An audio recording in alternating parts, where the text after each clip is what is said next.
देवसो राजन् भवति हैरारमण गोविन्दो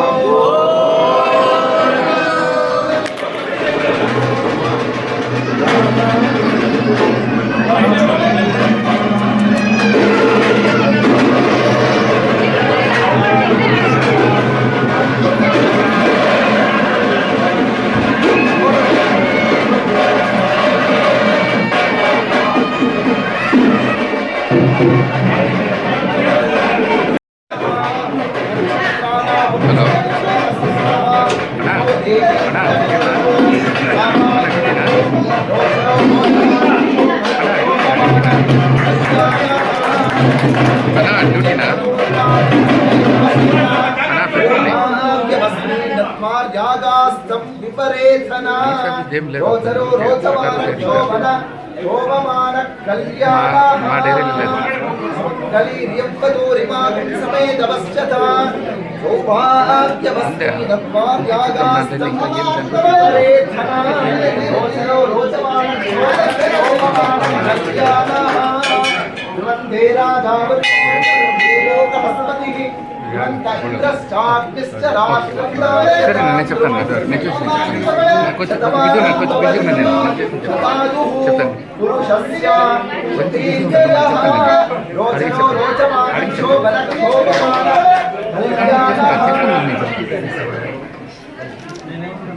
कल्याणी देवी देवी कल्याणी सुभगे पप्रवीति कल्याणी धनुवाक्षोपमानोर्जमिदं पुत्रा सततं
ಸರ್ ಬನ್ನಿ ಸರ್ ಆಯ್ತು ನಿಮ್ದು ಬನ್ರಿ ನಿಮ್ದು ಆಯ್ತು ಓಕೆ ಓಕೆ ಅಪ್ಪೆ ಅವರು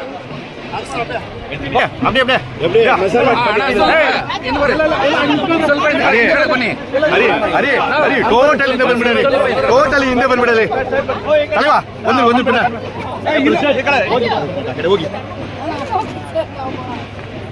ನಾರಾಯಣ ಸ್ವಾಮಿಗೆ ನಾರಾಯಣ ಸ್ವಾಮಿಗೆ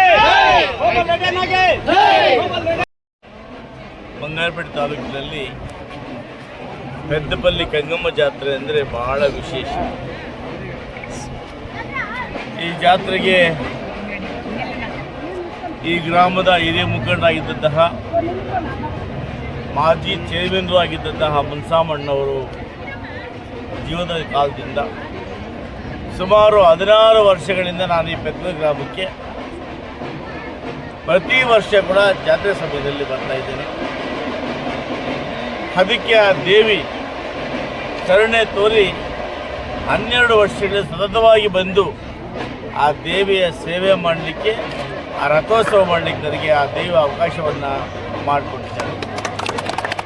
ಇವತ್ತು ಕೂಡ ಈ ಗ್ರಾಮ ಪಂಚಾಯತ್ ಸದಸ್ಯರಾಗಿರ್ತಕ್ಕಂಥ ಗಣೇಶ್ ಅವರು, ಪೆದ್ದಪಲ್ಲಿ ಮುನಿಸಾಮಣ್ಣ ಮಗ ಆಗಿರ್ತಕ್ಕಂಥ ಸಾಮಾನ್ಯ ಬಾಬು ಅವರು, ಯಲ್ಲಪ್ಪ ಅವರು, ರಮೇಶ್ ಅವರು, ನಾರಾಯಣ ಸ್ವಾಮಿ ಅವರು, ಜಯಶೀಲನ್ ಅವರು ಮತ್ತು ಎಲ್ಲ ನಾಗರಾಜ ಆದಿಯಾಗಿ ಎಲ್ಲ ಮುಖಂಡರು ಕೂಡ ಬಂದು ಈ ಜಾತ್ರೆಗೆ ಬರಬೇಕು ಅಂತೇಳಿ ಆಹ್ವಾನವನ್ನು ಕೊಟ್ಟರು. ಅವರ ಆಹ್ವಾನದ ಮೇರೆಗೆ ಇವತ್ತು ಈ ಜಾತ್ರೆಗೆ ಬಂದಿದ್ದೇವೆ. ಸುಸೂತ್ರವಾಗಿ ಆ ದೇವರ ಆಶೀರ್ವಾದವನ್ನು ಪಡೆದಿದ್ದೇವೆ.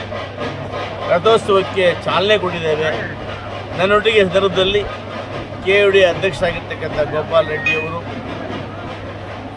ಪುರಸಭಾ ಅಧ್ಯಕ್ಷರಾಗಿರ್ತಕ್ಕಂಥ M. ಗೋವಿಂದರವರು, ಸಮಾಜ ಸೇವಕರಾಗಿರ್ತಕ್ಕಂಥ A. ಬಾಬುರವರು, ಬಂಗಾರಪೇಟೆ ತಾಲೂಕಿನ ರಾಜ್ಯ ಸರ್ಕಾರಿ ನೌಕರ ಸಂಘದ ಅಧ್ಯಕ್ಷರಾಗಿರ್ತಕ್ಕಂಥ ರವಿಕುಮಾರ್ ಅವರು ಮತ್ತು ಎಲ್ಲ ಗಣ್ಯರು ನಮ್ಮ ಮುಖಂಡರಾಗಿರ್ತಕ್ಕಂಥ ಬಡುಗುತ್ತಿ ಪಾರ್ಸಾರ್ಥಿರವರು ಎಲ್ಲ ಪ್ರಸನ್ನಾದಿಯಾಗಿ ಎಲ್ಲ ಗ್ರಾಮಸ್ಥರ ಒಟ್ಟಿಗೆ ಬಂದರು.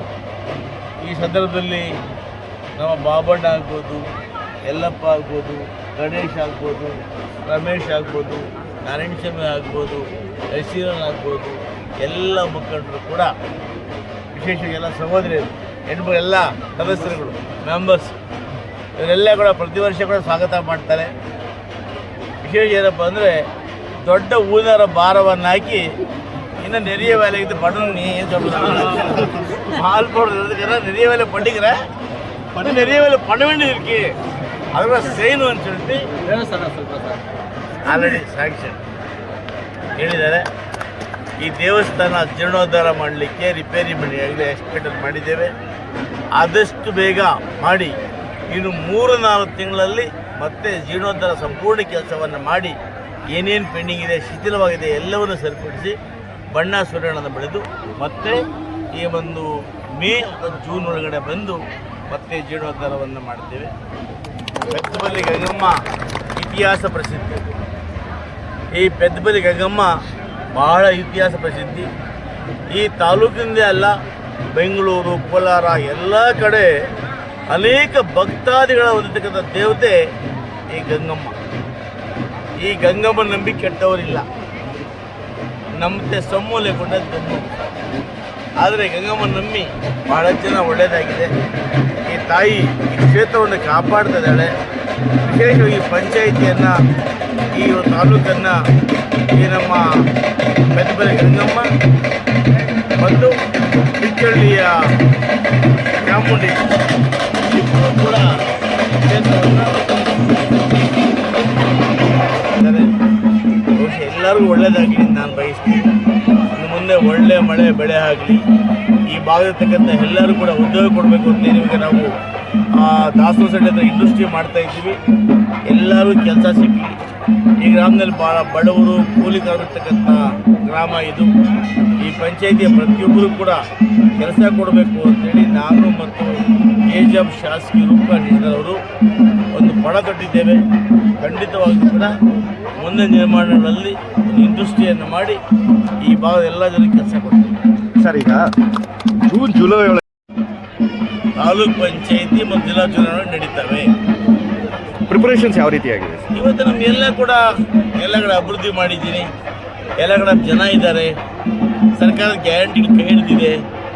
ಜನರ ಒಟ್ಟಿಗೆ ನಾವೆಲ್ಲ ಇದ್ದೀವಿ. ಕಾನೂನು ರೂಪಕಲ್ಲ 2 ಕ್ಷೇತ್ರಗಳ ವಿಶೇಷ ಅಭಿವೃದ್ಧಿಯನ್ನು ಮಾಡಿದ್ದೇವೆ. ಹಾಗಾಗಿ ಬಂಗಾರಪೇಟೆ KGFನಲ್ಲಿ ಎಲ್ಲ ಕ್ಷೇತ್ರಗಳಲ್ಲೂ ಕೂಡ ZPTPS ಅನ್ನು ಗೆಲ್ಲಿಸುವಾಗ ಪ್ರಯತ್ನ ಮಾಡ್ತೀವಿ. ಗಂಗಮ್ಮನ ಆಶೀರ್ವಾದದಿಂದ ಎಲ್ಲ ಸೀಟು ಗೆಲ್ತೇವೆ. ಸರ್, ಸಚಿವ ಸ್ಥಾನದ್ದು ನಿಮ್ಮದು ಆಕಾಂಕ್ಷಿತರ ಇದರಲ್ಲಿ ನಿಮ್ಮ ಪಟ್ಟಿಯಲ್ಲಿದೆ ಅಂತ ಹೇಳಿದ್ದಾರೆ. ನಮ್ಮ ಕೋಲಾರ ಜಿಲ್ಲೆಯಲ್ಲಿ ನಿಮ್ಮದೇ ಹೆಸರು ಇರೋದು ಪ್ರಮುಖವಾಗಿ ಅಂತ ಹೇಳಲಾಗ್ತಾ ಇದೆ ಸರ್. ನಿಮ್ಮ ಒಂದು ಈಗ ಹೇಗಿದೆ ಸರ್? ನೋಡಿ, ಸಚಿವ ಸ್ಥಾನ ಕೊಡ್ತಕ್ಕಂಥದ್ದು ಹೈಕಮಾಂಡಿಗೆ ಬಿಟ್ಟಂಥ ವಿಚಾರ. ಹೈಕಮಾಂಡ್ ಏನು ತೀರ್ಮಾನ ಮಾಡುತ್ತೆ ಆ ತೀರ್ಮಾನಕ್ಕೆ ಸದಾಕಾಲ ಬದ್ಧ. ನಾನು ಯಾವುದೇ ಒಂದು ಗುಂಪು ಪರ ಇಲ್ಲ. ನನಗೆ ಸಿದ್ದರಾಮಣ್ಣ ಆದಿಯಾಗಿ, ಖರ್ಗೆಜಿ ಆದಿಯಾಗಿ, DK ಶಿವಕುಮಾರ್ ಆದಿಯಾಗಿ, ಪರಮೇಶ್ವರ್ ಆದಿಯಾಗಿ ಎಲ್ಲ ಹಿತೈಷಿಗಳೇ ನನಗೆಲ್ಲರ ಆಶೀರ್ವಾದ ಇದೆ. ಹಾಗಾಗಿ ಮುಂದಿನ ದಿನಮಾನಗಳಲ್ಲಿ ಆ ದೇವಿಯ ಆಶೀರ್ವಾದ ಆಗಬಹುದು ಅಂತ ನಾನಾದರೂ ಭಾವಿಸ್ತೇನೆ. ಸರ್, ರಾಷ್ಟ್ರ ಮಟ್ಟದಲ್ಲಿ ಯಾಕಂದರೆ ನಮ್ಮ ಉದ್ದೇಶ ಹಾಪ್ ಅಂತಕ್ಕಂಥ ಒಂದು ಇಂಡಿವಿಜುವಲ್ ಪಾರ್ಟಿ 10 ವರ್ಷಗಳ ಕಾಲ ದಿಲ್ಲಿಯನ್ನು ಹಾಳಿ ಗ್ಯಾರಂಟಿಗಳು ಕೊಟ್ಟು ಅಭಿವೃದ್ಧಿ ಮಾಡಲಿಕ್ಕೆ ಅವಕಾಶ ಮಾಡಿಕೊಡ್ಲಿಲ್ಲ. ಹಾಗಾಗಿ ಕ್ಯಾಂಡಿಡೇಟ್ ಅಲಿಯನ್ಸ್ಗೆ ಹೋದೆ ಕ್ಯಾಂಡಿಡೇಟ್ ಹಾಕಿದ್ದೇವೆ. ಮತಗಳಿಕೆಯಲ್ಲಿ ಕಾಂಗ್ರೆಸ್ ಮುನ್ನಡೆಯಲ್ಲಿದೆ. ಕಳೆದ ಚುನಾವಣೆಗೆ ಡೆಲ್ಲಿಯಲ್ಲಿ ನೀವು ಹೋಲಿಕೆ ಮಾಡಿ ನೋಡಿದಾಗ ಮತಗಣಿಕೆಯಲ್ಲಿ ಕಾಂಗ್ರೆಸ್ ಹೆಚ್ಚು ಮತಗಳನ್ನು ಪಡೆದಿದೆ. ಹಂಗಾಗಿ ಇನ್ನು ಮುಂದೆ ಹಾಪ್ ಇರೋದಿಲ್ಲ. ಮುಂದಿನ ಚುನಾವಣೆಯಲ್ಲಿ ಖಂಡಿತ ಕೂಡ ನಮ್ಮ ರಾಹುಲ್ ಗಾಂಧಿ ಅವರು ಪ್ರಧಾನಮಂತ್ರಿ ಆಗಿರ್ತಾರೆ. ನಾವೆಲ್ಲ ಕೂಡ ಡೆಲ್ಲಿಗತಿಯನ್ನು ಕೂಡ ಇಡ್ತೀವಿ. ನಮ್ಗೆ ಯಾವುದೇ ಹಿಂಜರಿಕೆ ಇಲ್ಲ. ಯಾಕಂದರೆ ರಾಷ್ಟ್ರ ಮಟ್ಟದಲ್ಲೂ ಕೂಡ ಕಾಂಗ್ರೆಸ್ ಪಕ್ಷ ಛೇತ್ರ ಕೊಟ್ಟಿದೆ. ಅದು BJP 400 ಬಾರ್ ಅಂತಂದವರು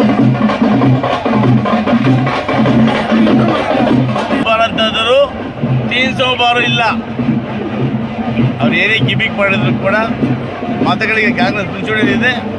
ಮುಂದಿನ ಬಾರಿ ನಾವು ಖಂಡಿತ ಪ್ರಧಾನಮಂತ್ರಿಗಳು ಹಾಕ್ತೀವಿ.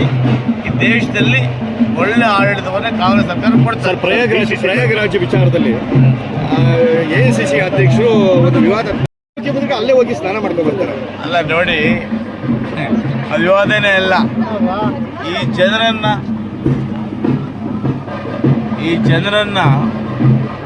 ಈ ಮಂಕುಬೂದಿ ಹಚ್ಚಿರ್ತಾರೆ ಅಂತಾರೆ, ಮಂಕುಬೂದಿ ಅಂತ.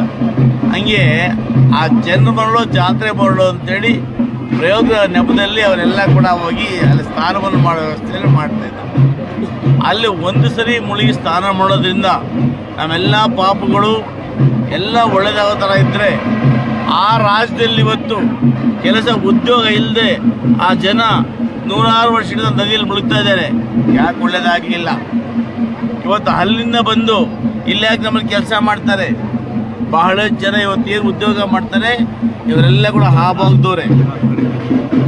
ಗುಜರಾತು, ಮಹಾರಾಷ್ಟ್ರ, ಮಧ್ಯಪ್ರದೇಶ, ಉತ್ತರ ಪ್ರದೇಶ, ಬಿಹಾರ್ನವರು ಹೆಚ್ಚಿಗೆ ಬಂದಿರ್ತಕ್ಕಂಥದ್ದು.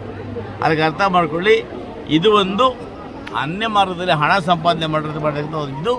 ಹಾಗಾಗಿ ನಾನು ಭಕ್ತಿ ಇರೋರಿಗೆ ಹೋಗಿ ನಾವು ಬೇಡ ಅಂತ ಹೇಳೋದಿಲ್ಲ.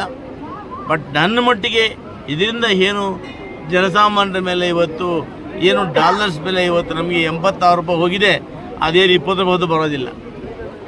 ಇವತ್ತು ಪ್ರಪಂಚದ ನಮ್ಮ ಇರ್ತಕ್ಕಂಥ ಭಾರತೀಯರ ಮೇಲೆ ಬೇಡಿಯಾಗಿ ಆಚೆ ಕಳಿಸ್ತಾ ಇದ್ದಾರೆ, ಅದೇನು ನಿಲ್ತಾ ಇಲ್ಲ. ಇಂಥದ್ದನ್ನು ಮಾಡಲಿ, ಒಂದು ಆರ್ಥಿಕವಾಗಿ ದೇಶವನ್ನು ಮುನ್ನಡೆಸಲಿ. ಕೇವಲ ದೇವರು ಅಂತ ಹೇಳಿ ನಾವು ಹಿಂದಿ ತಿಳೋದು ಬೇಡ ಅಂತೇಳಿ ನನ್ನ ಸಲಹೆ. ಸರ್, ನ್ಯಾಯಾಲಯ DCC ಬ್ಯಾಂಕ್ನ ಚುನಾವಣೆ ನಡೆಸಬೇಕು ಹಾಗೆ ಅಂತೇಳಿ ಒಂದು ಆದೇಶ ಕೊಟ್ಟಿದೆ. ಅಲ್ಲ, DCC ಬ್ಯಾಂಕ್ ಸಹ ಚುನಾವಣೆ ನಡೆಸಬೇಕು ಅಂತೇಳಿ ಆದೇಶ ಕೊಟ್ಟಿದೆ ಸರ್. ಅಂದರೆ ಚುನಾವಣೆ ಸರ್ಕಾರ ಇನ್ನೂ ಮಾಡಿಲ್ಲ ಸರ್. ಖಂಡಿತ ಚುನಾವಣೆ ನಡೆಸ್ತೇವೆ. DCC ಬ್ಯಾಂಕ್ ನಡೆಸಲಿಕ್ಕೆ ಯಾವುದೇ ಸಮಸ್ಯೆ ಇಲ್ಲ. ಹಿಂದೆ ಅಧ್ಯಕ್ಷರಾಗಿರ್ತಕ್ಕಂಥ ಗೋವಿಂದ ಗೌಡರು ಕೂಡ ಒಳ್ಳೆ ಕೆಲಸ ಮಾಡಿದ್ದಾರೆ. ಈ ಸುಮಾರು 1200 ಕೋಟಿಯನ್ನು ಯಾವುದೇ ಕಾಲದಲ್ಲಿ ಯಾರಾದರೂ ಕೂಡ ಮಹಿಳೆಯರಿಗೆ ಶೂನ್ಯ ಬಡ್ಡಿಯಲ್ಲಿ ಸಾಲ ಕೊಟ್ಟಿದ್ದರೆ ಅದು ಗೋವಿಂದ ಗೌಡರ ಕಾಲದಲ್ಲಿ DCC ಬ್ಯಾಂಕ್ ಮುಖಾಂತರ. ಆ ಒಂದು ಇಂದಿನ ಗತವೈಭವವನ್ನು ಮತ್ತೆ ಮರುಕಳಿಸುವಂತೆ ಮಾಡ್ತೇವೆ. ಮತ್ತೆ ಮಾಡಿ ಕಾಂಗ್ರೆಸ್ ಸರ್ಕಾರದಲ್ಲಿ ಸಿದ್ದರಾಮಣ್ಣನ ಆಶೀರ್ವಾದ, DK ಶಿವಕುಮಾರ್ ಆಶೀರ್ವಾದ, ಇವರೆಲ್ಲರ ಆಶೀರ್ವಾದದೊಂದಿಗೆ ಮತ್ತೆ ಮಹಿಳೆಯರಿಗೆ ಚುನಾವಣೆ ನಡೆಸಿ ಸಾಲ ಕೊಡುವಂಥ ಕೆಲಸವನ್ನು ಮಾಡ್ತೇವೆ.